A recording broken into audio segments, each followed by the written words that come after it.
లేదు క్రౌడ్ మీశాను ఇంటికాడ మర్చిపోయినాను ఆయన చెప్పేది ఏందో చెప్పవా నాకు అర్థం ఇశాను ఇంటికాడ మర్చిపోయినా.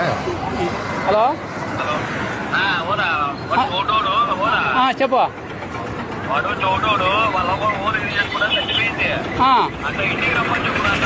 చెప్తాలే నేను చెప్తాను నాకు అర్థమైంది చెప్తాలే.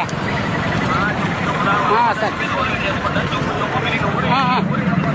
మీ అవ్వ ఓలిగలు చేసుకుంటా చచ్చిపోయిందంట. మీ అవ్వ ఓలిగలు చేసుకుంటా చచ్చిపోయిందంట. ఓలిగలు చేసుకుంటా మీ అవ్వ చచ్చిపోయిందంట. కవర్ నాది కాదు అది. నేను ఇంకేడ మొత్తుకుంటా. మీ అవ్వ చచ్చిపోయిందంట. ఇట్లా ఓలిగలు చేసుకుంటా చచ్చిపోయిందట. అవ్వ చచ్చిపోయిందంటే ఇట్లా ఓలిగలు చేసుకుంటూ చచ్చిపోయిందట. సినిమా పోయి వచ్చినావా ఇప్పుడు నువ్వు? పెట్టు ఏంటన్నా? పెట్టు